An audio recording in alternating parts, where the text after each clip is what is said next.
Alright, y'all, welcome back to We Just Want One.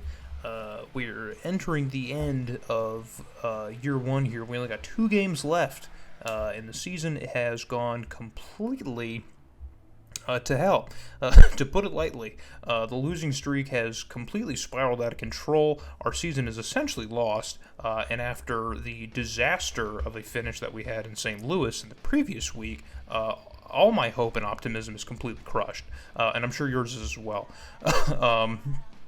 But we have the 49ers today in our final game against them for the season. We beat them before in San Francisco, but we're going to look over the playoff standings here so far as we kind of enter into the end of the season, so to speak. So there you see the top kind of 6 seeds of how the playoffs are stacking here. And all of our division opponents are above us now as we sit at the 9 over the Bears as it stands. But we're behind them because, of course, they have the extra win. So as we enter in our completely empty stadium here, things are, Yeah, a season like this really just kind of just steals all the words out of your mouth.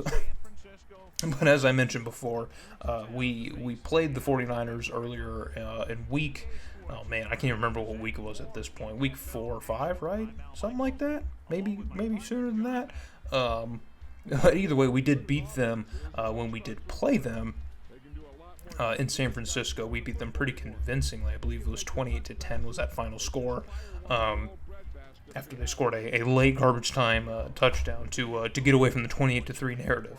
And that man right there, Terrell Owens, was not much of a factor in the first game, which was surprising. But he could potentially be a threat to us here in our last game against the Niners to end our season. So I guess the only other thing to really talk about is I guess we need therapy for the last 4 or 5 weeks of disastrous football that have followed. We were 6-2 at one point, and now we're here at 7-7, trying to fight off and avoid a losing season. I just don't want to have a losing season in year one, especially after the start that we had. Dropping games to the Raiders without Rich Gannon, Detroit Lions, who had an injured Joey Harrington, who's gone for the rest of his life now. A tough game in Philly, of course, losing both games to the Raiders. A close nail-biting game against the Chiefs with Morton Anderson's reanimated, fossilized leg winning the game for them. It's just been a tough go of things, and since I've already recorded this game, I know that things aren't going to get a whole lot better, but I'll just let you watch as the viewer. We'll just enjoy this. Just enjoy this ride as Jeff Garcia finds Johnson, the tight end, for the second straight play and nearly gets another first down. 2nd and short now. The 49ers are going to go through the air again, and Jeff Garcia flips that out to the fullback Beasley, who's caught up in the line of scrimmage and doesn't move any forward. So 3rd and 3 now. Can we contain the Niners as they go to Hurst on the outside? He shakes a tackle, shakes another tackle, shakes a 3rd tackle, shakes a 15th, 17th, 18th tackle, and he is still moving. I thought his foot might have stepped out of bounds, but I guess it wasn't, man. Look at this. 1, 2, 3. I mean, how many defenders did he just, embarrass? Look at that, bro. We had LeVar Fisher, Kwame Lassiter. I mean, some of our best players out there trying to contain this one man who's not even that good in this game, man. Come on. I feel embarrassed. So it's 1st and 10 for the Niners. They are moving the ball with relative ease as Garcia's going to drop back. He's going to float that one out to Barlow out of the flat, as he was kind of cruising up against the sideline there on his own island here. It just kind of exploited the zone there. So another 1st and 10 for the Niners as they are sitting right there, the red zone, knocking on our door. Jeff Garcia's going to drop back. He's going to pan over. He's got all the time in the world just to find T.O. going across the middle, who doesn't have much on that gain, but he does pick up a handful. So 2nd and 5 for the Niners now. They're going to go with the handoff to Hurst, who's got a lot of room on the outside. Is anyone going to catch him? Yes. Someone is going to catch him, and we stop him from getting into the end zone, but the Niners said, you know what, you're not going to do that again, and Greer bumps into Hurst, who knocks him off, but he regains his footing and is able to turn upfield to get into the end zone for the first touchdown of the day. And you can see the fans are already just completely giving up, man. And I don't blame them. Why would you support this team, man? They've lost 5, 6 in a row.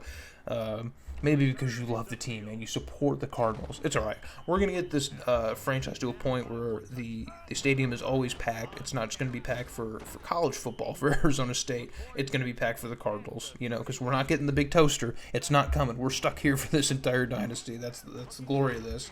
As Plummer's running for his life and the pressure ultimately gets to him relatively easily. You saw how quickly Young just flew through our offensive lineman and made it to Plummer. So 3rd and 20, this drive is already kind of just falling apart. We try to float it to David Boston out of desperation, but he is double covered. The 49ers know what our game plan is, and they're not going to get that one up easy. But we will get it. We'll stick with it. We'll get it.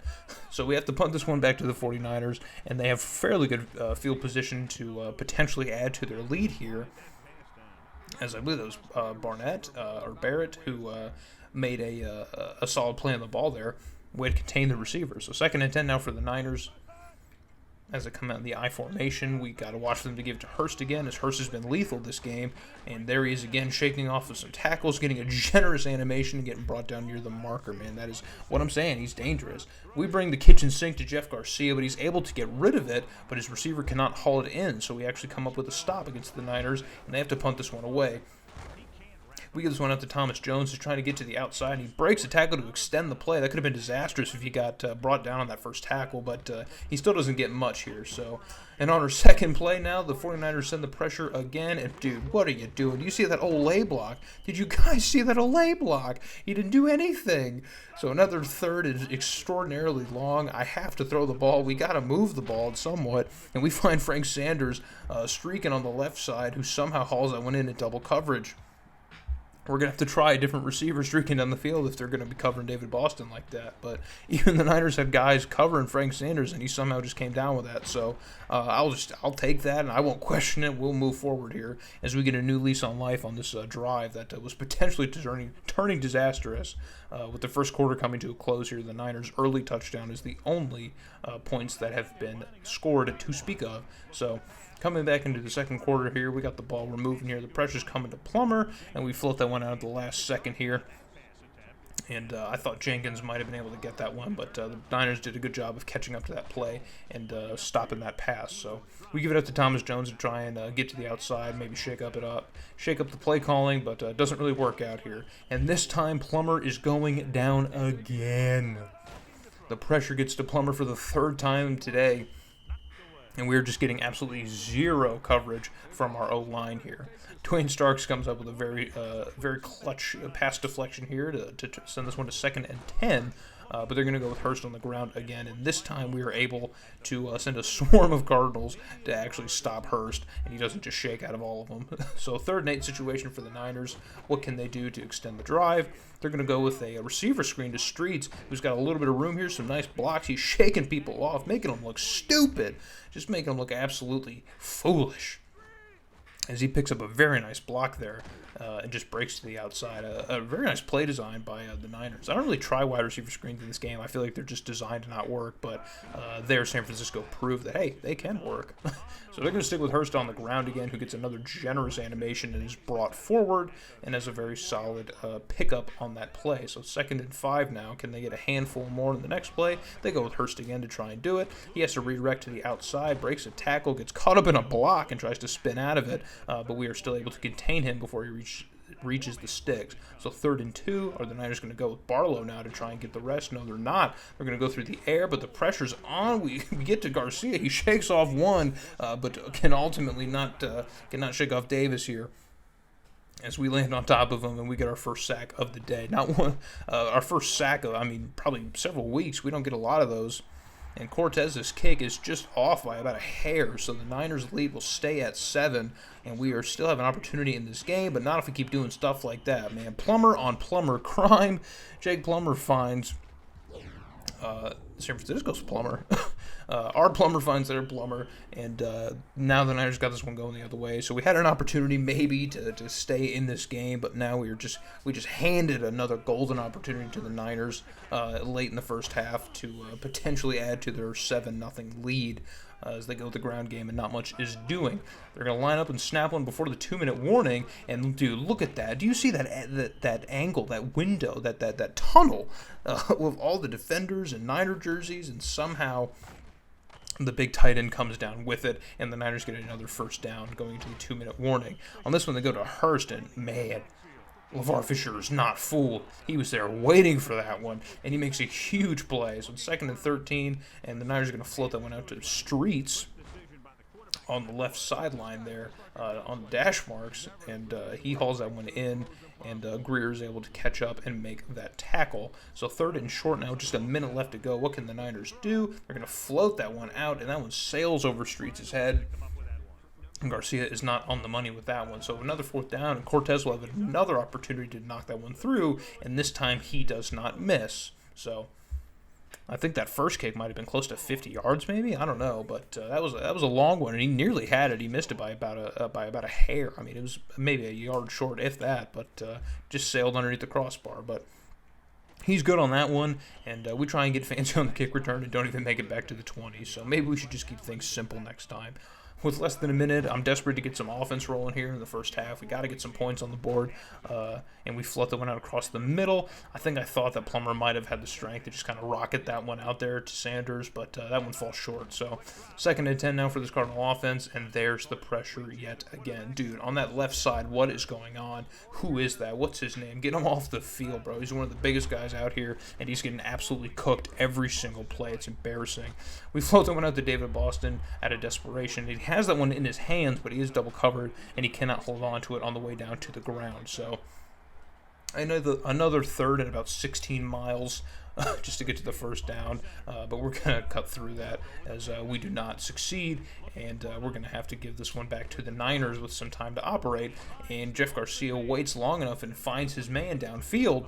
And now the 49ers have another first down in the red zone. So with just under 30 seconds left, what can the Niners do? They're going to find T.O., who's going to make that catch, come back and make the catch, and then turn up field. Dwayne Starks was absolutely lost out there. So with just a minute left to go, we tried to get desperate to maybe add any kind of points on the board, and San Francisco completely clowns us in a few plays and further extend their lead now to 17. So we find ourselves down 17-0 here with 20 seconds left in the first half. Man, things are just not going how we planned for them to go.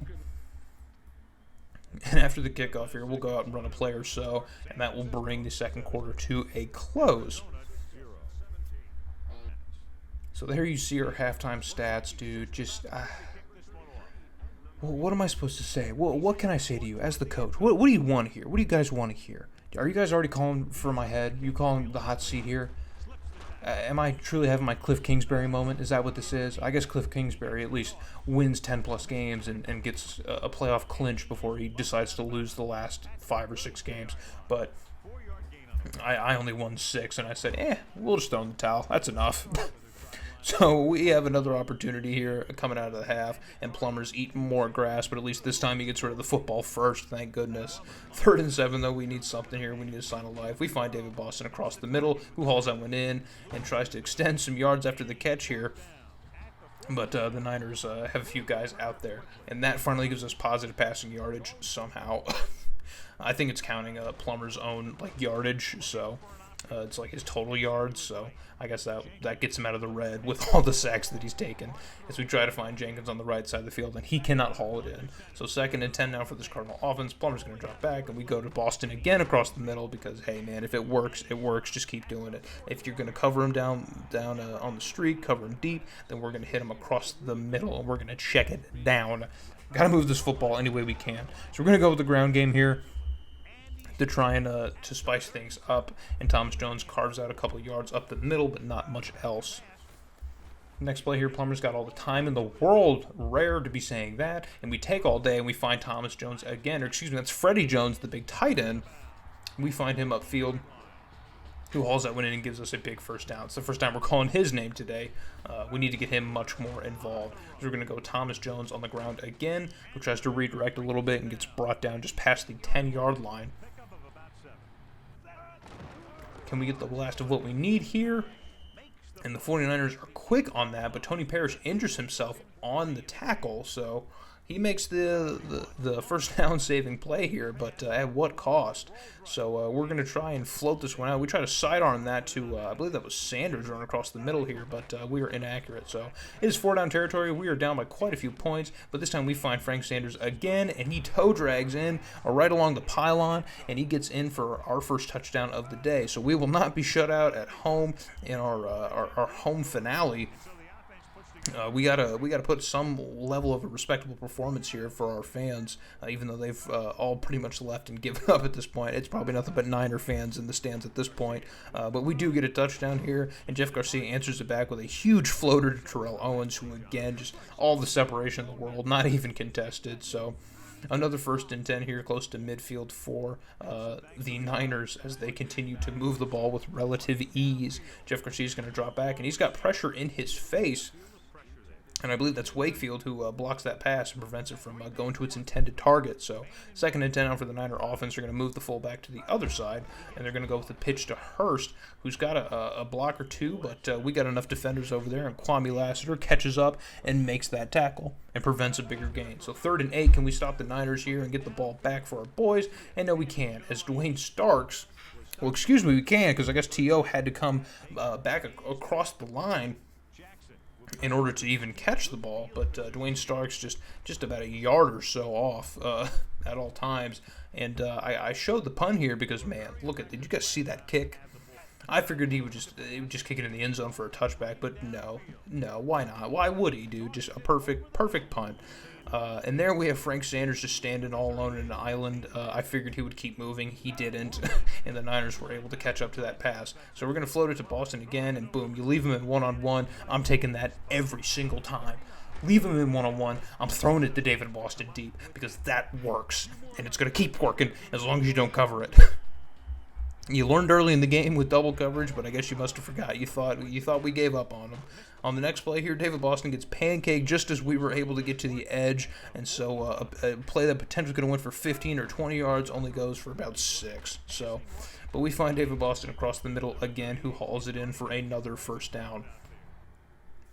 So 1st and 10, we were trying to move here. We only have less than 10 seconds left in the 3rd quarter. We can potentially add something here, and that time pressure gets in Plummer's face again, but he goes for the block instead of the sack. He probably could have had the sack if he just went for the tackle, but that ball doesn't get complete anyhow, so it's no big deal. We float this one across the middle. We had 2 receivers crossing. I thought one of them would get to the ball, but it was ultimately a 49er who got his hand on it. And that play will lead to the end of the 3rd quarter.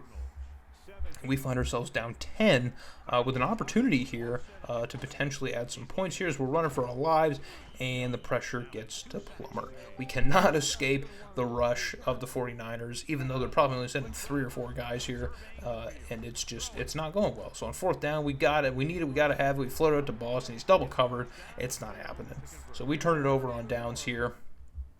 At this point, I mean, even though we are 500, all playoff hopes are pretty much dead at this point. So we're pretty much just playing to avoid the dreaded 7-9. Which, hey, maybe we should just lose out here just for draft positioning and not play for pride as much. But with a 6-2 start to the season, you got to at least try a little bit. You know what I'm saying? You can't just give up in week 15 or 16 of the season. We got to win. You know, we got to finish strong if possible. So that's what we're going to try and do. But it does not work out well for us, as San Francisco is already moving the ball well in our territory. Jeff Garcia makes a very dangerous pass, and Adrian Wilson is there to make a play on it. Could have had the interception, but it's all right. We'll take the batted ball here. So 2nd and 10 for the Niner offense. They're going to go with Hurst, who redirects and has a little bit of room, but there's not much to do with that room. So he doesn't get much of a gain here. So it's 3rd and 8. We have the potential to contain the Niners again, as the clock continues to tick under 4 minutes now, and Garcia's going to float that one out to Streets on the left side, who cannot haul it in. He was covered, but he still had an opportunity to make it. So they're going to bring Cortez out again, and his kick sneaks just past the right upright. He's been a little shaky all game here, but he knocks home a 42 and a 40-yarder. But the 40-yarder just barely sneaks in. So the Niners do add 3 more points onto their lead, and we are looking at a 20-7 deficit now, as Jenkins gets absolutely blown up on the kickoff. Man, jeez, rough. So we got to get some points here. We need something to change, and it's not going to happen like that. I don't know what Plummer did, dude. He just threw that one just straight on. You got to angle that, buddy. I don't know what he was doing. So now on the next play, we're going to drop back, and Plummer's pass is blocked at the line. That's been happening a lot. Not as much the last few weeks, but enough to really get me frustrated, I'll tell you that much. So we're still looking for something out of desperation, and we can't find David Boston going towards the left side as that one's batted down. So we come out with an opportunity to add some points here. There's still plenty of time left to maybe make this game a little bit closer, but we go 3 and out yet again. So our offense is really just kind of stalling out here. We cannot move the ball under any circumstance. It is just getting absolutely nauseating to have to sit through as the Niners go with Hurst again, who bounces around some tacklers who don't want to make a play, and he's able to cut up field and get a first down. So 1st and 10 now for the Niners. They go with Hurst again. I think the Niners are at this point just trying to kill some clock, but I mean Hurst is doing a good job of moving on the ground, so it kind of just seems like they're just trying to add more points. So coming out of the 2-minute warning now, the Niners are looking at 2nd and 3 here, but Jeff Garcia is going to try and go through the air, and he finds Streets on a slant across the middle, who hauls that one in. Kind of contested there, but Streets is a pretty solid receiver. He's proven it all game, so with a minute and some change left to go, they're going to give it to Hurst, who makes the dive for the touchdown. He doesn't have to. He went in untouched, just walked in, but that will essentially be the final nail in the coffin for this Cardinal team. I mean, if we're being honest, when it was 17-0, I think that was the final nail. If we thought otherwise, we were just tricking ourselves, I guess. But they will kick it off, and we will attempt to do something on offense in the final minute and change of this ball game as we bring it out to the 20-yard line. So on 1st and 10, we're going to go with a pitch to Thomas Jones here, and he's getting contained now. We're just trying to run this one out. We've played relatively well in the division. I think this is probably our worst division game. I mean, if you really want to be honest and split hairs, I think the first Seattle division game was probably worse. Because we did not look very good. We only put up 10 points, but it's fine when you put up 10 points if your opponent only puts up 7, and that was a road game. So other than that, I think our division play has been somewhat decent. It's been okay, but I mean, really, we haven't really looked all that strong here. I guess the first game against San Francisco was really the only game where we definitively looked like we might win the West, but that was early on in the season, and that's not the case anymore. And San Francisco's even went as far as to get their revenge. So they're playing for their playoff lives, I believe so. I mean, they're 8-6. They could potentially go 9-7. And that would of course, open some doors for them. But I think they don't. I don't even think they control their own destiny at this point. I think, as we saw, there were a few other teams ahead of them that are in that position. So if teams like the Saints kind of lose, then yeah, it might be an opportunity for them. But otherwise, I think the Niners are pretty much playing for pride at this point too. So they're all going to finish above us in the NFC West. So it's not going to matter. But the clock hits 000 here. Our last drive kind of stalls out, and we fall to a losing record for the first time this year. We fall to 7-8. So now it looks like the best thing that we can do is go 8-8 on the year. Which, hey, I'll take a 500 season if it means we didn't go 7-9. That's all I'm going to say. And Hurst, of course, gets Player of the Game honors. He doesn't even break 100 rushing yards. I thought he might have, but he doesn't.